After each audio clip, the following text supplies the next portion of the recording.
चिंता मत कर, कुछ ऐसा नहीं किया, ज्यादा दर्द नहीं दूंगी तुझे मैं। पूर्वी,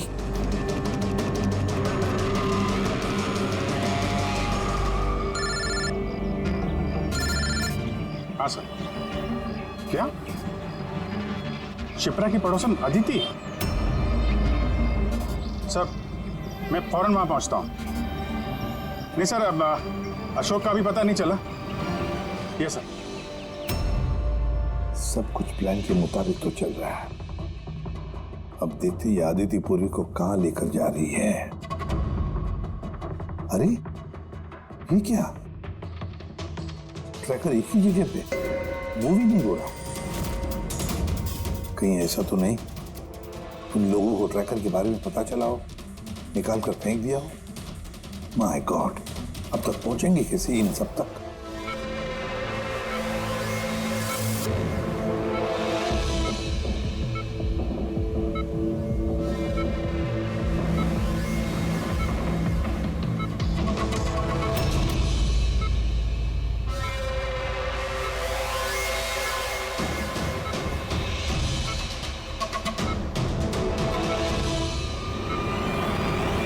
चलो, तुम्हारे दवा का वक्त हो गया है। अब अच्छे बच्चे की तरह दवा लो और तुम बिल्कुल भी टेंशन मत लेना। तुम्हें ज्यादा दर्द नहीं दूंगी। कौन है तुम? छोड़ो मुझे, छोड़ो मुझे। चिंता मत करो, मैं तुम्हें दर्द नहीं दूंगी। छोड़ो मुझे।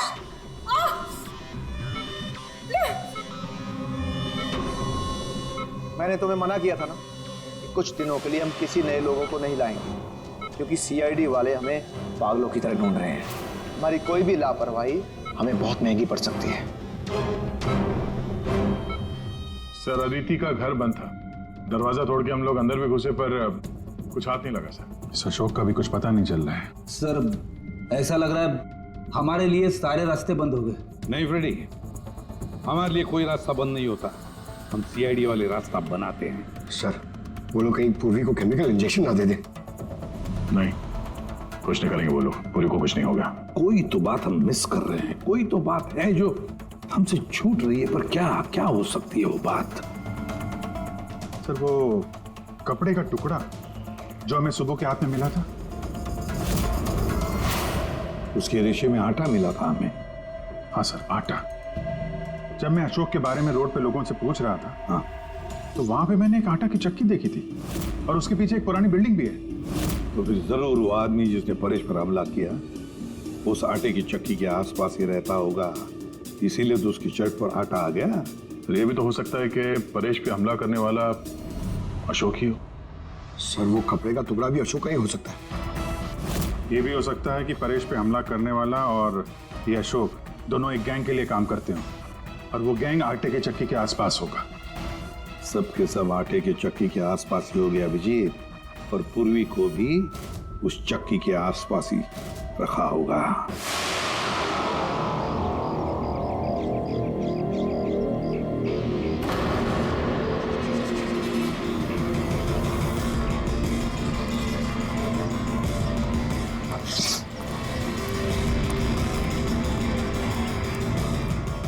रुको, कौन हो तुम?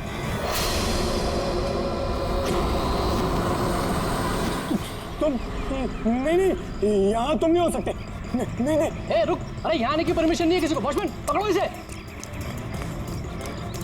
वो देखो भाग रहा है, पकड़ो उसे।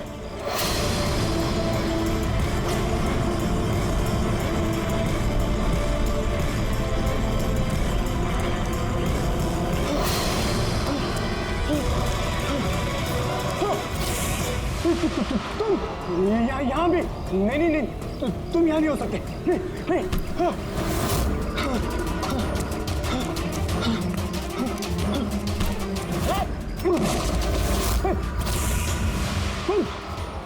तुम मेरे पीछे क्यों पड़े? तुम मुझे मार दोगे। अरे कौन है? रुक।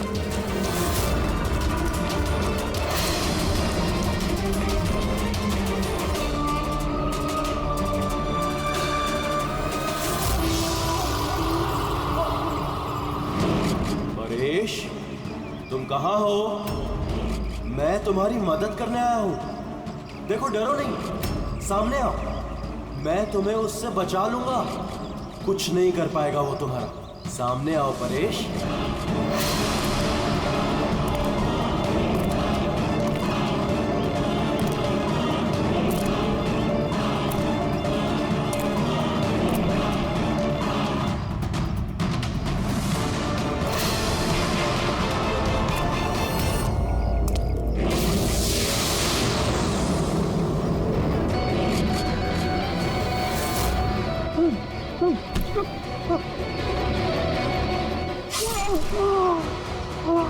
कौन है वहां पे? हाँ?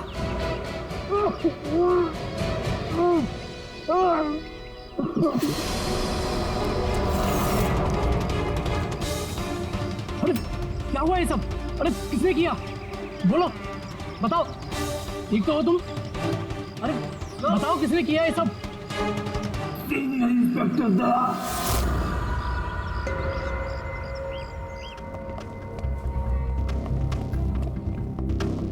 हाँ डॉक्टर साहब। पेशेंट खतरे के बाहर है, लेकिन अभी भी बेहोश है। कौन है, कुछ पता चला? हाँ, इसका नाम परेश है, लेकिन अभी तक बेहोश है। होश में आने के बाद आप लोग मिल सकते हैं। ठीक है डॉक्टर साहब, थैंक यू। वैसे आपने हमें क्यों बुलाया? इनके कारण। इनका कहना है कि हमला करने वाला आप ही की टीम का है। What? क्या बकवास कर रहे हैं आप? सीआईडी का काम होता है आम आदमी को मुजरिमों से बचाना, हमला करना नहीं, समझा? सब सच बकवास ही लगता है, लेकिन ये बकवास नहीं है। क्योंकि पीड़ित ने खुद मुझसे कहा है। क्या बताया उसने? किसने हमला किया उस पर, बताओ। दया। What? क्या बोल क्या रहे हो? मैंने उस पर हमला किया? हाँ, उसने मुझसे यही कहा है कि आपने ही उस पर हमला किया है और आप उसे जान से मारना चाहते हो। क्या? मैं उसकी जान लेना चाहता हूँ? हाँ सर, मुझे लगता है कि आपको दया को अरेस्ट कर लेना चाहिए। हमें हमारा काम बताने की जरूरत नहीं है, समझा? मुझे पता था कि आप अपने कलीग का ही साथ देंगे। देखा, चोर चोर मौसेरे भाई। ज्यादा जज मत बन, समझा? और तुम्हारी सर्टिफिकेट की जरूरत नहीं है हमें। परेश को कैसे जानते हो तुम? मैं उसे नहीं जानता सर। तो फिर? सर, ये हमारी कंस्ट्रक्शन साइट पर हमें मिला था। हमें देखकर ऐसे बिहेव कर रहा था कि जैसे इसने कोई भूत देख लिया हो, और फिर एकदम से अंदर भाग गया। और थोड़ी देर बाद इसकी चीख हमें सुनाई दी। जब हम वहां पहुंचे तो वो बुरी तरह जख्मी हालत में पड़ा था, और उसने उसी हालत में हमें बताया कि उस पर हमला दया ने किया है। मैं एक समय पे दो जगह पे नहीं हो सकता। मैं सुबह से ब्यूरो में था। तसल्ली के लिए तुम वो सीसीटीवी फुटेज देख सकते हो, समझे? लेकिन फिर उसने आपका नाम क्यों लिया? एक काम कीजिए, अब जाइए यहाँ से, जाइए। बहुत बोल दिया। Thank you very much doctor साहब। समझ में नहीं आ रहा था, जब तुम ब्यूरो में ही थे तो फिर परेश ने ऐसे क्यों कहा कि दया ने उस पर हमला किया?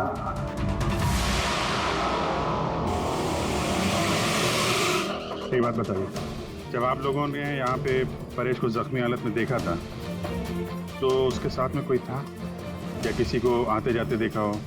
नहीं साहब, वो अकेला ही था। लेकिन सर उसने इंस्पेक्टर दया का। पता है, उसने दया का नाम बोला। हम यहाँ वो जानने हैं जो उसने नहीं बोला, समझे आप? और दया ऐसा नहीं कर सकता। सर आप इतने यकीन से कैसे कह सकते हैं कि दया सर ऐसा कुछ नहीं कर सकते हैं? जो आदमी अपनी जान दांव पे लगा के दूसरों की जान बचाता हो वो किसी का खून नहीं कर सकता। खुद से ज्यादा मुझे दया पे भरोसा है, समझे?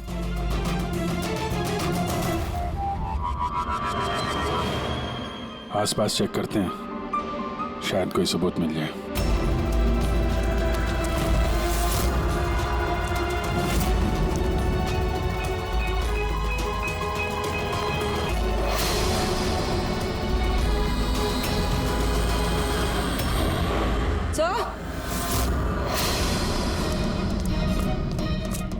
सर ये देखिए। ओह नो, है कौन ये?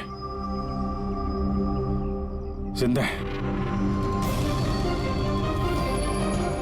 हेलो, एम्बुलेंस ये मालमणी के पास अंडर कंस्ट्रक्शन बिल्डिंग है, वहां पे भेजो जल्दी। तुम लोग जानते हो इसे? ये तो सुबह सर है, ये 2-3 बार पहले फ्लैट देखने आ चुके हैं। लेकिन सर इसे हुआ क्या है? शायद ऊपर से गिरा है।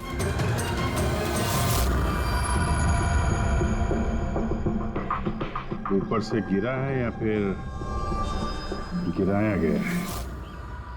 पेशेंट की कंडीशन स्टेबल है, ये बहुत जल्द होश में आ जाएगी। गुड।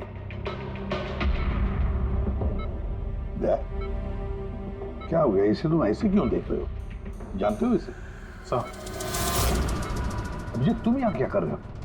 जिस अंडर कंस्ट्रक्शन बिल्डिंग में इस परेश पे हमला हुआ है, वहां पे हमें एक और आदमी जख्मी हालत में मिला। और एक आदमी? कौन है वो? तो वॉचमैन बता रहा था उसका नाम सुबू है। वहां पे 2-3 बार आया था मकान देखने के लिए। उसके हाथ में से हमें ये कपड़े का टुकड़ा मिला है। अच्छा, छोड़ दो मुझे मत मारो, छोड़ दो मुझे, मत मारो मुझे, छोड़ दो मुझे। परेश, मैं इसे भी प्रद्युमन CID से। घबराओ मत, तुम्हें कोई कुछ नहीं करेगा, हम तुम्हारे साथ हैं। दया, दया छोड़ दो मुझे, दया छोड़ दो मुझे, मुझे मत मारो दया। परेश, दया तुम्हारे सामने खड़ा है, मैं इसे भी प्रद्युमन हूँ। दया, दया छोड़ दो मुझे, छोड़ दो मुझे। परेश, दया, दया तुम जाओ, दया तुम क्या चाहते हो मुझसे? दया छोड़ दो मुझे। परेश क्या बात कर रहे हो? दया, दया छोड़ दो मुझे, मुझे मत मारो दया। परेश, मैं दया नहीं, मैं अभिजीत हूँ। दया, दया जाओ यहाँ से, जाओ, जाओ। अरे दया इधर है।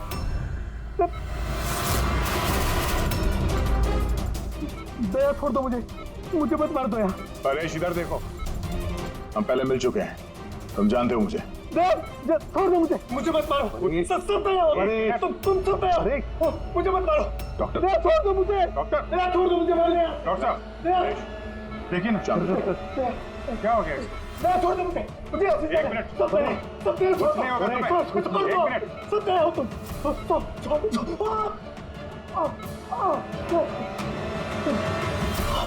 दया हो तुम सब दया, तुम सब दया।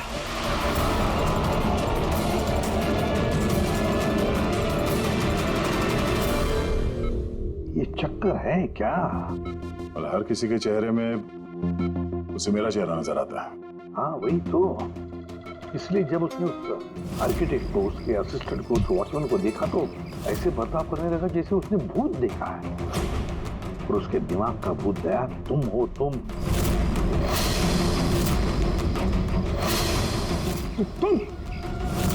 और इसीलिए उसे लगता है कि तुमने उस पर हमला किया है, क्योंकि हमलावर में भी वो तुम्हें ही देख रहा होगा। तो मेरी समझ में ये बात नहीं आ रही सर कि मेरा ही चेहरा क्यों? दया, तुम कह रहे थे ना इसे तुम पहले से जानते हो, कैसे? सर लगभग 15 साल पहले मैंने इसे गिरफ्तार किया था सर। हाँ, और 2 साल पहले ये जेल से छूट गया, और पिछले 2 साल में अलग अलग केस में मैंने इसे 2 बार अरेस्ट किया सर। अभी ये परेश पुराना मेहमान है दया का। और परेश पे हमला किया किसने और क्यों?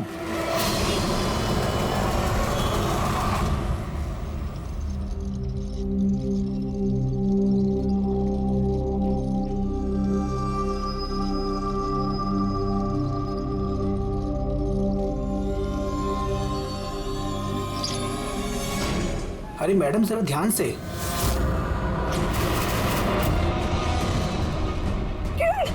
कौन किरण? मैं कोई किरण नहीं हूँ। अरे क्या कर रही मैडम, क्या कर रही हैं आप? आपको कुछ गलतफहमी हो रही है मैम। अरे मैडम, आप ठीक तो हो ना? कौन किरण?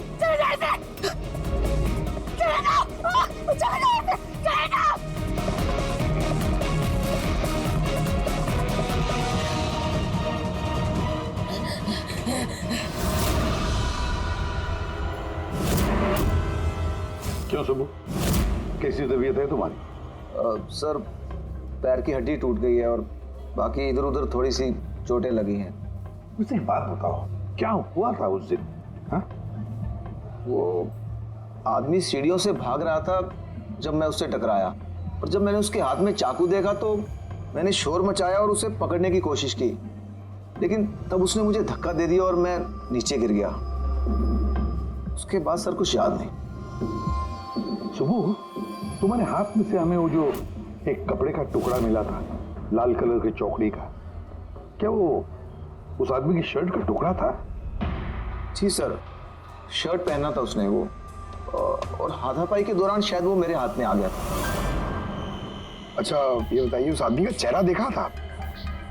सब कुछ इतनी जल्दी में हुआ कि कुछ याद नहीं।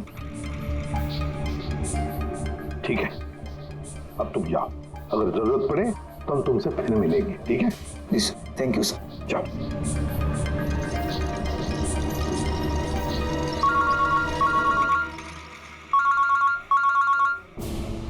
आ गया? क्या? कहां पर? अच्छा ठीक है, मैं अभिजीत और पूर्वी को भेजता हूं उधर। हाँ हाँ, अभी अभी। यस। क्या हुआ सर? मैं बता रहा था कि किसी सुपरमार्केट में एक औरत आसपास के सभी लोगों पर हमला कर रही थी और हर एक को किरण किरण किरण नाम से पुकार रही थी। देखिए मैडम, हम लोग सीआईडी से हैं, आपकी मदद करने के लिए आए हैं, ठीक है? ये चाकू हमें दीजिए। देखिए मैडम, मैं किरण नहीं हूँ, मैं इंस्पेक्टर अभिजीत हूँ। मैं तुम्हें भी जान से मार दूंगी। मैं नहीं छोड़ूंगी। आप प्लीज नहीं छोड़ूंगी। चाकू रखिए। तुम भी किरण हो, मैं क्या हुआ? सॉरी। Oh no. अरे क्या हो गया? ये औरत गिर कैसे गई? क्या हुआ? हटिए, आजा। एक्सक्यूज मी, हटिए, पीछे हटिए। एक मिनट पीछे आइए। हुआ क्या है इसको? मैडम सुनिए। क्या हुआ इसे? मैडम, सर ये तो मर चुकी है। क्या? इसके शरीर में टेट्राकोटॉक्सिन या ब्यूरारे नाम का जहर इंजेक्ट किया गया था, जिसकी एक बूंद भी जानलेवा हो सकती है। मगर ये जहर तो हमारे देश में आसानी से नहीं मिलता ना। सिर्फ उसे ही मिलता है जो बड़ा रिसर्च कर रहा हो। तो भगदड़ में किसी ने वो पॉइजन इसे इंजेक्ट कर दिया। मगर एक काम करो, इस हादसे के वक्त का जो सीसीटीवी फुटेज है ना, वो अच्छी तरह से चेक करो। खूनी की तस्वीर उसी में मिलेगी सर। और सर, इस परेश का क्या? इसे हर जगह मैं ही क्यों दिखता हूँ? सालू के साहब, मुझे तो ये केमिकल की बहुत बड़ी गड़बड़ लग रही है। ठीक कह रहे हो फ्रेडी, बस ये वाकई किसी खास केमिकल की वजह से, क्योंकि मुझे इसके और परेश के दिमाग में एक अलग किस्म का केमिकल मिला है। तुम्हारे कहने का मतलब है कि इसी केमिकल की वजह से इन दोनों का बर्ताव एक जैसा और एक ही चेहरा इन दोनों को दिखता है। हाँ बस, और मैं इस केमिकल को और डिटेल में समझने की कोशिश कर रहा हूँ। मतलब जब तक इस परेश के दिमाग पर इस केमिकल का असर रहेगा, हमें कोई जवाब नहीं मिलेंगे। और अभिजीत, ये कपड़े का टुकड़ा जो आपने हमें दिया था, इसमें से भी हमें कुछ मिला है। कमाल है तारिका जी, आज तो फोरेंसिक में एक के बाद एक सबूतों का खजाना हाथ लग गया है। क्या मिला क्या आपको? ये कॉटन का कपड़ा है और इसके रेशों में आटे के कुछ ट्रेसेस मिले। आटा? सिर्फ आटा? सिर्फ आटा। हाँ वाकई खजाना तो हाथ लगा। आटा। सर ये फोटोग्राफ है सर। ये जितने भी लोग हैं, इनमें से किसी ने उन्हें पॉइजन का इंजेक्शन दिया सर। अब और एक काम करो, ये जितने सारे लोग हैं ना, इन सब की मूवमेंट ट्रैक करो। शॉपिंग मॉल में खून होने से पहले ये लोग कहाँ थे, कहाँ से आए, क्या क्या कर रहे थे, और खून होने के बाद में देखो ये लोग कहाँ कहाँ गए। ओके?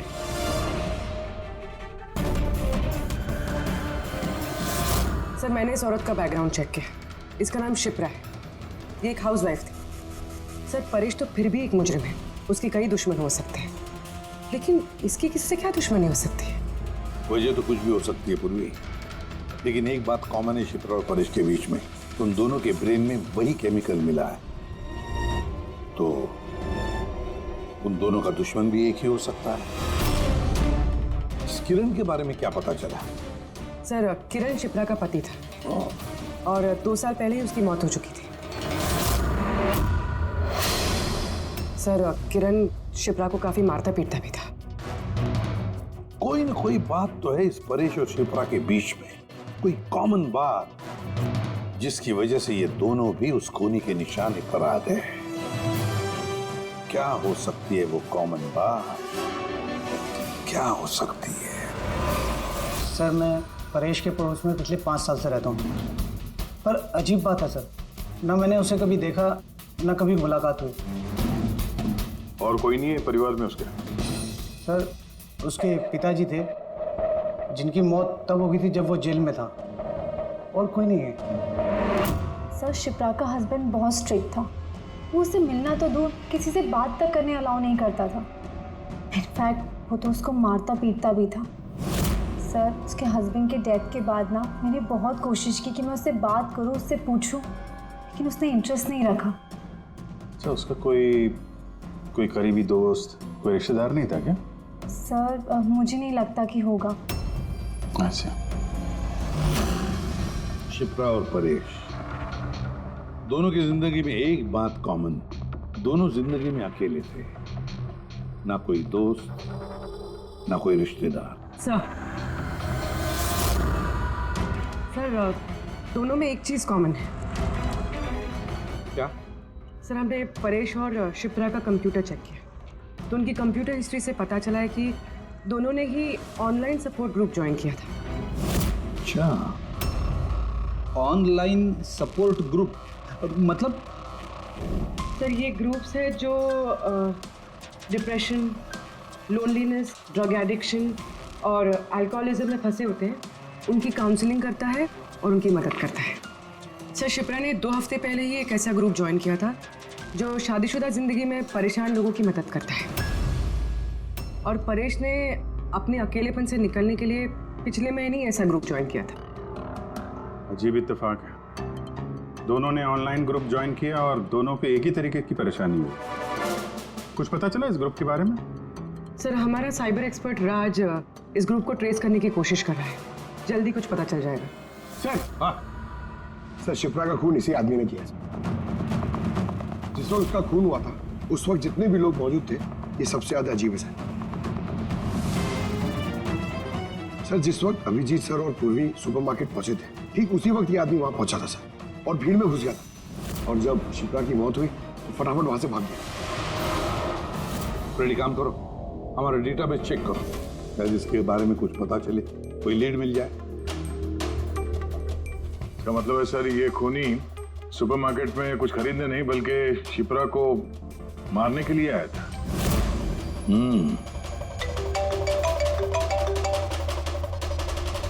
हाँ राज, ओके ठीक है, तो तुम मुझे एड्रेस SMS कर दो।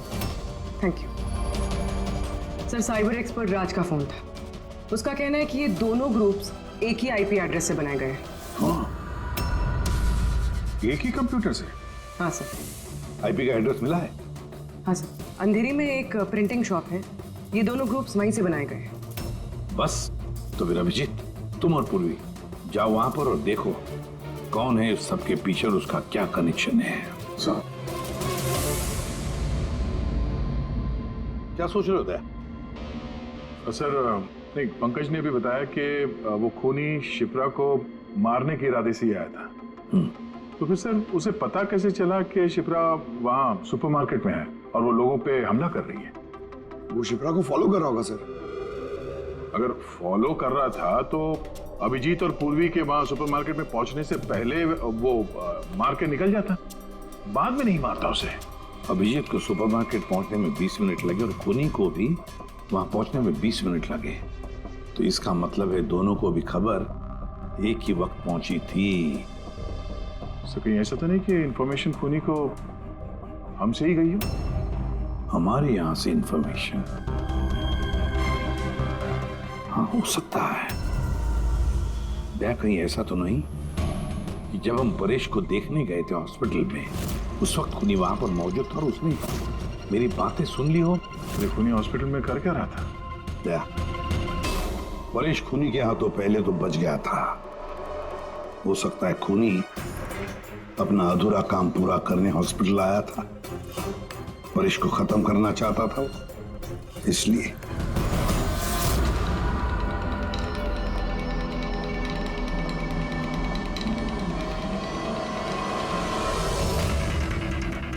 डॉक्टर साहब, क्या आपने इस आदमी को देखा?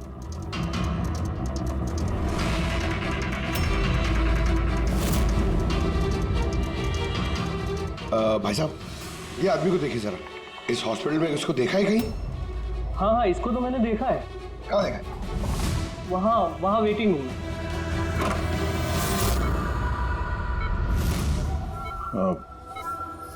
क्या कोई आया था क्या? नहीं सर, यहाँ कोई नहीं आया। ठीक। हाँ दया। सर परेश तो ठीक है, पर वो खूनी अभी तक दिखा नहीं। कहीं तो छुप कर बैठा ही है दया, सही वक्त का इंतजार कर रहा है।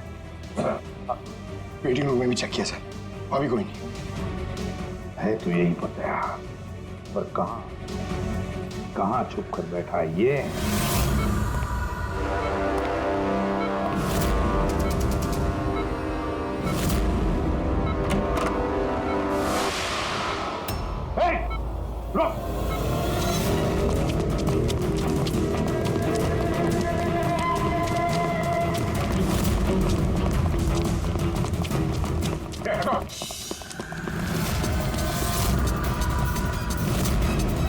कहाँ भागोगे? रुक!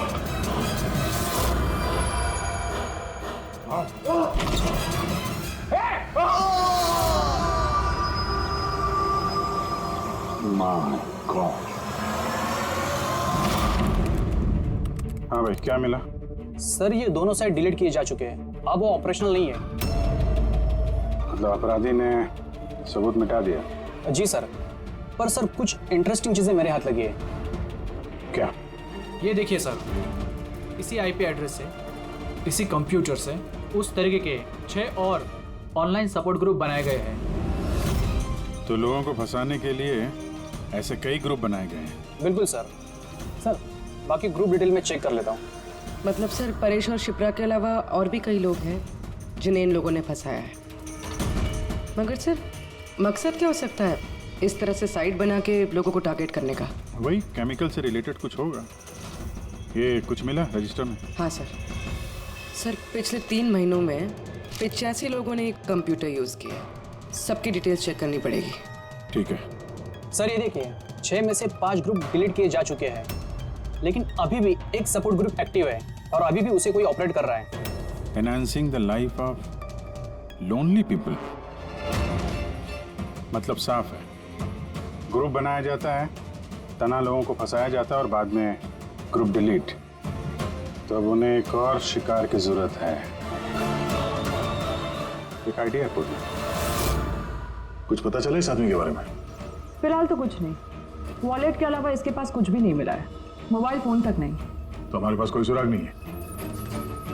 दया, ये केस दिखता उतना सिंपल नहीं है, बहुत बड़ा षड्यंत्र है ही है। कई सारे लोग इसमें इन्वॉल्व हैं। ये तो इस खेल का मोहरा लग रहा है सर, कभी बाड़े का। और इस केस का मास्टरमाइंड अभी भी आजाद घूम रहा है, अपने नए शिकार की तलाश में होगा। जल्द से जल्द ढूंढना होगा सर इसे। हाँ पंकज, आराम से। बस खड़े। ये क्या ही था उनके? सर आप ये क्या खेल खेल रहे हैं पंकज के साथ? नहीं, ये कोई खेल नहीं। बस मैंने बताया था ना, ये केस बहुत ही पेचीदा है, बड़ा कॉम्प्लेक्स है।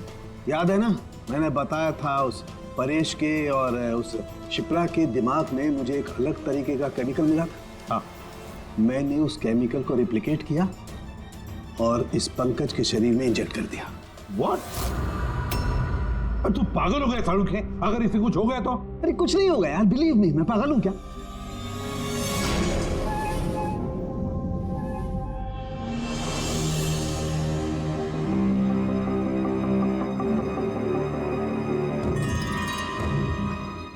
पंकज, अब आंखें खोलो, देखो तुम्हारे सामने कौन खड़ा है। तो फ्रेडी सर है। ग्रेट, ये फ्रेडी सर है ना। अब इस तरफ देखो पंकज, यहाँ कौन खड़ा है?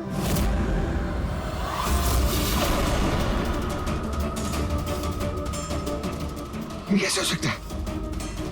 ये इधर फ्रेडी सर, यहाँ फ्रेडी सर।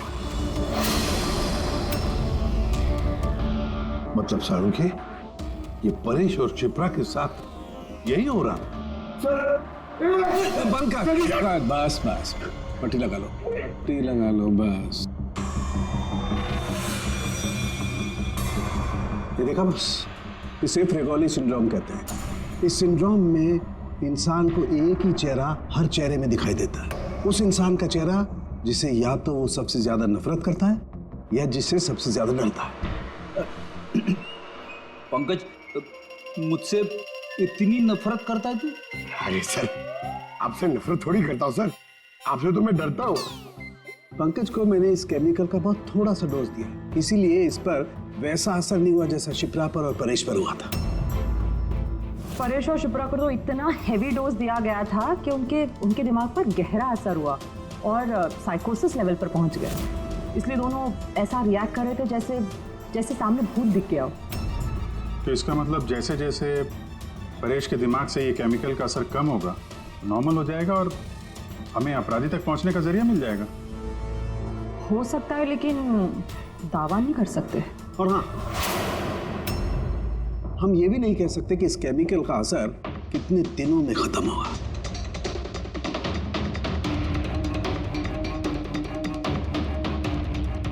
अगर हम परेश के ठीक होने का इंतजार करेंगे तो बहुत देर हो जाएगी। हमें कोई और तरीका ढूंढना होगा, कोई और तरीका। हाँ पूर्वी। सर, मैंने वो ऑनलाइन ग्रुप पे रजिस्टर कर लिया और डिटेल्स भी एकदम परेश और शिप्रा की तरह दी है। नो फ्रेंड्स, नो फैमिली, एकदम अकेले। उन लोगों को ऐसे लोगों की तलाश है। ये तुम्हारा ट्रैकर, इससे पता चलता रहेगा तुम्हारे मूवमेंट के बारे में। और ये तुम्हारा कैमरा। हमारे पास सिर्फ ये वॉलेट है सर, उस आदमी की पहचान और असलियत जानने के लिए, और ये कुछ चीजें मिली है साथ में। पेट्रोल पंप का बिल, ये होटल का मैच बॉक्स, खरीदा हुआ मैच बॉक्स, ये नंबर किसका? ये सेल फोन लगता है किसका? सर हम इस पेट्रोल पंप पे गए थे, वहां से पता चला सर ये आदमी महीने में 2-3 बार वहां पे आता है और सीसीटीवी फुटेज में हमने देखा कि वो अपने बाइक पे हर बार अलग अलग नंबर प्लेट लगा के आता है। हाँ, और पेमेंट कैश में करता है। और सर ये मैच बॉक्स जिस होटल का है वहाँ पे भी हमने पूछताछ की। वो आदमी महीने में 5-6 दफ़ा खाना खाने आता है और पेमेंट भी कैश से करता है। सर, ये नंबर के बारे में आप पूछ रहे थे सर, ये बार में एक लड़की है जो काम करती है, उसका है। वो कह रही थी कि उस आदमी का नाम अशोक है और 1-2 बार उनसे बात हुई है, फिर वो गायब हो गया सर। मतलब हमारे पास इस अशोक के बारे में सिर्फ इतनी इंफॉर्मेशन है। एक काम करते हैं, ये सारी जो लोकेशंस है ना, पेट्रोल पंप, बार और ये होटल, देखते हैं कहाँ पर है। जरा मैप देखो।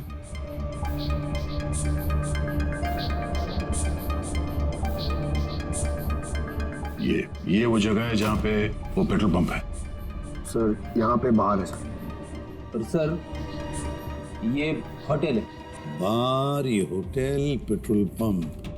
दया सर, ऐसे नहीं लगता तुम्हें? देखो ना, ये सारे के सारे लोकेशंस 1 किलोमीटर के दायरे में है यहाँ से। हो सकता है सर उसका घर या ऑफिस इस जगह के आसपास ही कहीं। Are you ready? I'm ready, sir. चल। हाँ। सर मैं रेडी। अरे वाह, बहुत अच्छा गेटअप है। इसके घर का क्या किया? सर पूर्वी के लिए भाड़े पे 1 हफ्ते के लिए घर लिया। I mean, अल्पा के लिए। अल्पा, ठीक है, गुड। लेकिन पूर्वी, चौकन्ना रहना, उनका पहला कदम क्या होगा हमें पता नहीं है। Yes. Good luck. Thank you sir. अब एक काम करते हैं, इस 1 किलोमीटर के दायरे में इस अशोक का फोटोग्राफ दिखाते हैं, सबको दिखाते हैं। शायद कोई निकले जो इसको जानता हो।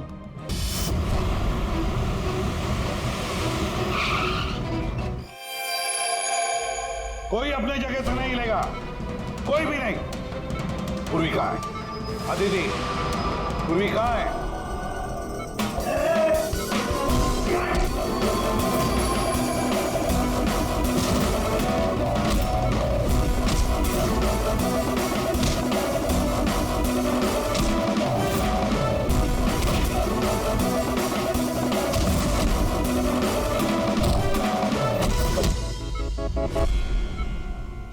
सब नर्सेज और डॉक्टर इस तरफ आ जाओ। चले, चलो तुम भी जल्दी।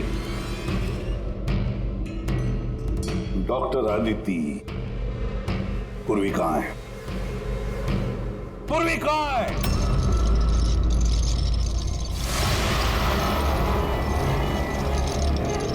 तुम्हारी पूर्वी मेरे पास है एसीपी। शंभू तुम?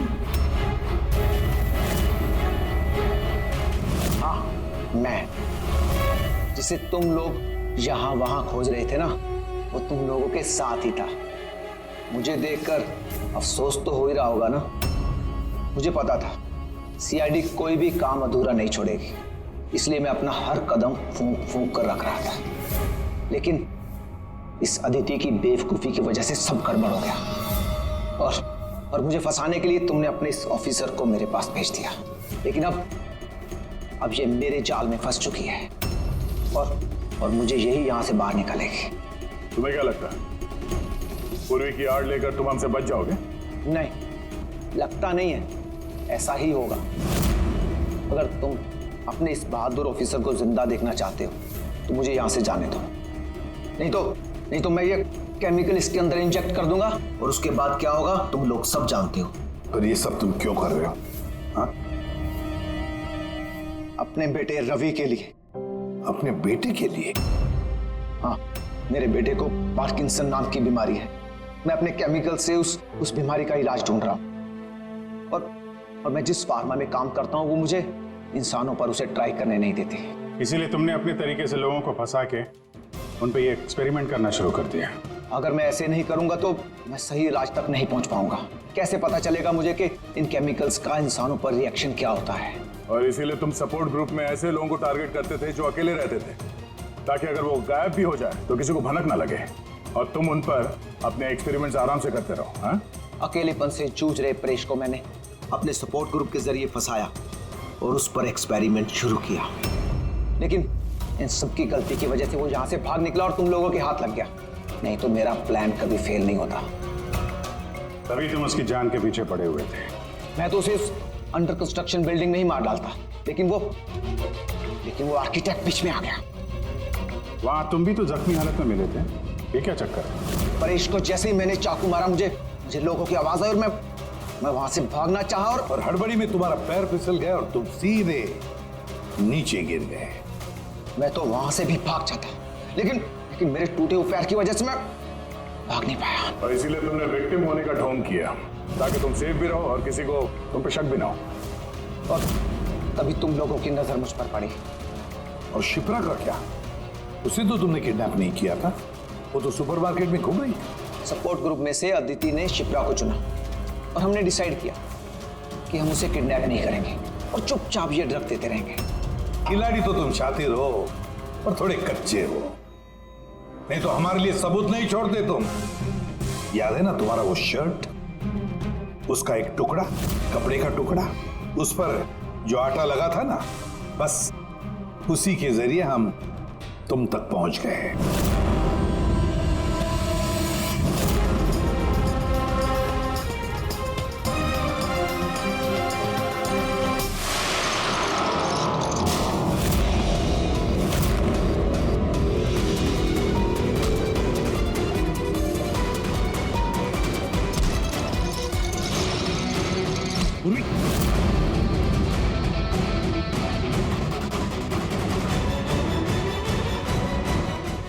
देखो, हाँ?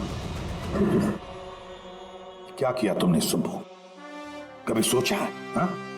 अपने बेटे को बचाने के लिए तुमने न जाने कितने लोगों की जान दांव पर लगा दी, पर यह नहीं सोचा ना कि सही क्या है, गलत क्या है। तुम्हारे बेटे को तो हम अच्छी से अच्छी ट्रीटमेंट दिलवाएंगे, मगर तुम्हें जेल की सलाखों के पीछे बिठा देंगे। शायद फांसी का ऑर्डर भी आ जाएगा तब तक।